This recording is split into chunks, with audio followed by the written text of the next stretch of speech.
Au nom d'Allah, le tout miséricordieux, le très miséricordieux. Que périssent les deux mains d'Abu Lahab, et que lui-même périsse. Sa fortune ne lui sert à rien, ni ce qu'il a acquis. Il sera brûlé dans un feu plein de flammes. De même sa femme, la porteuse de bois. À son cou une corde de fibres. Bien, bonjour mes amis et bienvenue sur ma chaîne généraliste pour vous parler d'une petite sourate, la sourate 111, la sourate 111 du Coran évidemment, c'est Al-Masad, c'est-à-dire en français les fibres. Donc il n'y a que 5 versets, les versets c'est des lignes, 5 versets. Donc vous pouvez le trouver sur le site coranenligne.com. Donc www.coran-en-ligne.com. Vous l'avez également sur www.le-coran.com. Donc de toute façon, vous l'avez également évidemment dans les livres, dans le Coran lui-même, puisque moi-même j'ai des exemplaires du Coran. Et donc je connais le Coran, je l'ai lu, relu, analysé, tout ça. Donc de temps en temps, j'aimerais vous parler du Coran. Je sais que je l'ai déjà fait. J'ai déjà écrit des livres d'ailleurs dessus.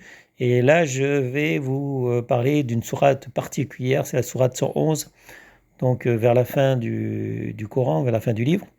Donc Al-Masad, les fibres, donc comme je l'ai dit, il y a 5 versets. On commence toujours par au nom d'Allah, le tout miséricordieux, le très miséricordieux. Ça, c'est la phrase.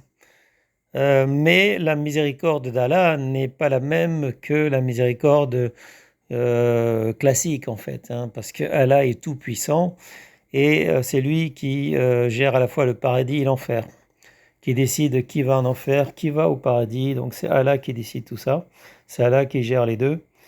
Et miséricordieux, c'est un terme spécifique à l'islam parce que ça ne veut pas dire la même chose en fait, ça ne veut pas dire la même chose qu'en français. Donc, pour en venir aux 5 versets, que périssent les deux mains d'Abu Lahab et que lui-même périsse, sa fortune ne lui sert à rien ni ce qu'il a acquis, il sera brûlé dans un feu plein de flammes, de même sa femme la porteuse de bois, à son cou une corde de fibres. Donc là on voit clairement que la dernière ligne, enfin le dernier passage, en fait, je ne sais pas si on peut appeler ça une ligne, c'est plutôt, on appelle ça des versets, mais un verset n'est pas forcément une phrase complète avec un sujet, un verbe, un complément. Comme vous voyez, en fait, le Coran utilise des particularités, enfin, énormément de particularités au niveau de la syntaxe, puisqu'ils ne font pas des phrases complètes. Et comme vous voyez, les 5 versets, en fait, ça représente qu'une seule phrase. Donc je répète que périssent les deux mains d'Abu Lahab, et que lui-même périsse, sa fortune ne sert à rien ni ce qu'il a acquis, il sera brûlé dans un feu plein de flammes. De même, sa femme, la porteuse de bois, à son cou une corde de fibre. Donc on voit que fibre, effectivement, le dernier mot sert pour intituler le titre de cette sourate. Donc la sourate Les fibres, Al-Masad. Et pourquoi dans un livre, je ne sais pas si on peut appeler le Coran livre saint. Pour les musulmans, le Coran, c'est un livre qui est descendu du ciel. Donc, il n'a pas été écrit par l'homme, pour les musulmans, enfin pour la plupart des musulmans sunnites, il aurait été écrit par Allah lui-même. Donc, Allah aurait fait descendre le Coran, ok, par un ange. Et le prophète de l'islam, en fait, celui qui a créé l'islam, donc au départ, évidemment, il était seul dans sa grotte et il a entendu des voix dans sa tête. En fait, il dit qu'il a entendu des voix dans sa tête et comme il était analphabète, il savait ni lire ni écrire, eh bien, il a dit « j'ai entendu des voix » et il récitait ce qu'il avait entendu. Et au final, il y a des gens qui ont fini par écrire ce qu'il disait, quoi. Donc, le Coran ne s'est pas écrit tout seul. Je veux dire, c'est pas un stylo magique qui aurait écrit sur le papier des phrases. Donc, c'est une récitation. Donc, le Coran, c'est une récitation. Donc, c'est un homme qui a vécu, on a des preuves comme quoi il a vécu. Donc le prophète Mohammed, il a effectivement vécu, c'était un gardien de chèvre qui a épousé une veuve riche, enfin bref. Et on ne va pas revenir sur l'histoire. Donc Mohammed, il avait un problème avec l'un de ses oncles paternels. C'était Abu Lahab, qu'il avait traité de fou au marché, je crois. C'était au marché, si je me rappelle bien. Et donc il y avait, on va dire, une haine de Mohammed, du prophète Mohammed, pour son demi-oncle paternel Abu Lahab. Donc donc le prophète haïssait son demi-oncle Abu Lahab, et il haïssait sa femme et tout. Donc il a souhaité que son demi-oncle meure, qu'il périsse dans le feu, qu'il brûle. Comme le dit le verset 3, brûler dans un feu plein de flammes, voilà, c'est clair et net, hein. Il avait vraiment de la haine, le prophète Mohammed.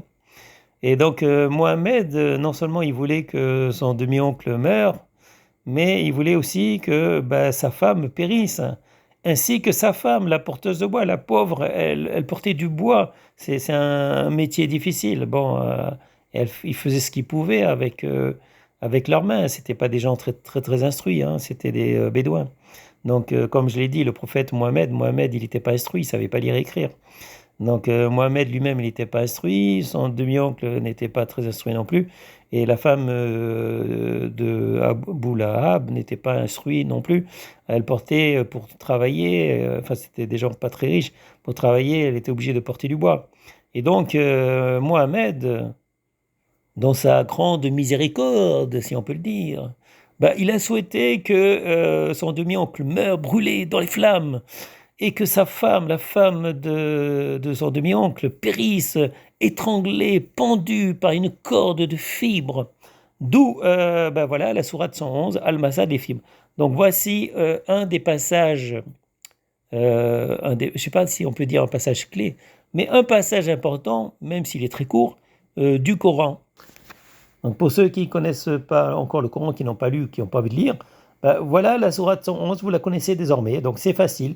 Que périssent les deux mains d'Abu Lahab, et que lui-même périsse, sa fortune ne lui sert à rien, ni ce qu'il a acquis, il sera brûlé dans un feu plein de flammes, de même sa femme, la porteuse de bois, à son cou une corde de fibres. Donc c'est une simple histoire de vengeance, de haine, en fait, de haine. C'est le prophète Mohammed, hein, qui haïssait son demi-oncle. Et pourquoi? Parce que, comme je l'ai dit, il a traité de fou. Son demi-oncle a dit, mais t'es complètement fou, t'es complètement démeuré, pauvre Mohamed, voilà. Donc au départ, l'oncle, il aimait bien Mohamed. Et quand il a vu que Mohamed, il pétait le plomb et qu'il racontait des bêtises, en fait, voilà, il a dit, mais t'es un fou. Il a dit ça devant tout le monde. D'où l'humiliation, il faut se mettre à la place. Mohamed, il démarrait. C'est une religion qui était en naissance pour l'instant. Il n'avait pas beaucoup de fidèles, il avait 2, 3 fidèles. Et la plupart des gens se moquaient de lui. Donc Mohamed, c'était pas la personne qu'on connaît maintenant, quoi. Il a vécu longtemps, il a eu 11 femmes, il a eu des esclaves. Mohamed, c'était un grand seigneur, un esclavagiste. Il faisait la guerre et tout, il prenait des rançons, il pillait, etc. Donc Mohamed, c'est devenu quelqu'un d'important. Mais à ce moment-là, il était garçon, il élevait des chèvres, enfin gardien de chèvres. Après, il a eu la chance, je sais pas si on peut appeler la chance, de trouver une veuve qui était très riche. Donc il a épousé, et grâce à ça, il a connu un peu de fortune, un peu d'argent. Grâce donc à la femme veuve qu'il a épousée, il y a une grosse différence d'âge. Mais donc quand on l'a traité de fou, quand son demi-oncle l'a traité de fou, il n'était pas encore l'homme qui est devenu plus tard, c'est-à-dire l'homme qui avait plein de femmes, qui avait des esclaves, qui pouvait d'un simple claquement de doigts tuer quelqu'un. Il a fait tuer une femme, une poétesse. Il a dit on va tuer tous les enfants, etc. Et donc il a fait tuer énormément de personnes, que ce soit des hommes, des femmes, des enfants. Donc Mohamed, il n'était pas encore à cette époque-là la personne qu'on craignait en fait, parce que les gens ils avaient peur de lui, quoi. Il avait du pouvoir après, mais à ce moment-là il n'avait pas encore de pouvoir. mais il avait la haine et donc il s'est souvenu quand il a décidé de réciter le Coran en disant ben, c'est un ange qui est venu me parler dans ma tête et ben, il m'a dit ces phrases-là, ces versets-là, voilà.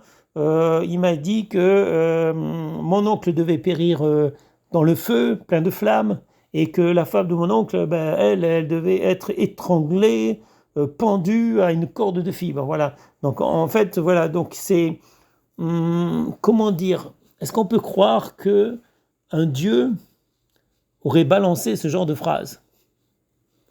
Soyons sérieux quand même. Soyons un tout petit peu sérieux. Moi, je veux bien croire tout et n'importe quoi, mais à un moment donné, il faut se poser des questions, mes amis.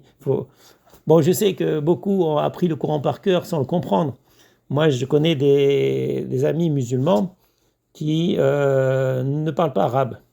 Bien, dans leur pays africain, on les a obligés à apprendre le Coran par cœur. Pourquoi? Parce que les écoles, elles étaient financées par des pays arabes.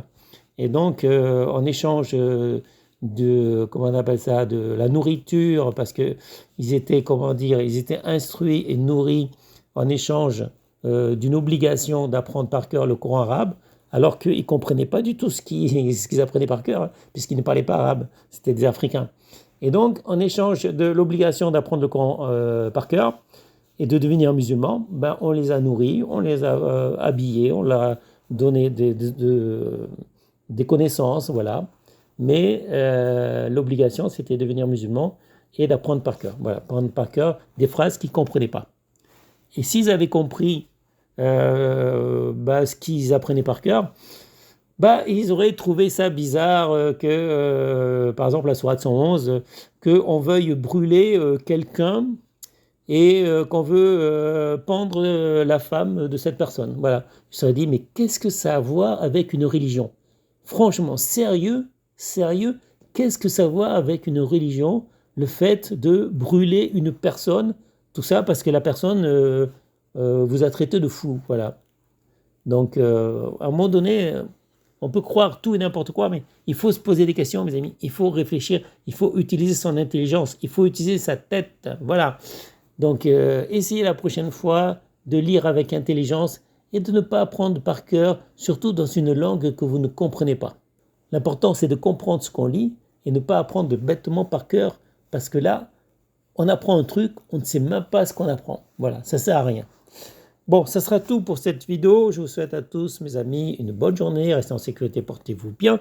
Et je vous dis à bientôt pour une prochaine vidéo. Salut mes amis, ciao, ciao, bye bye.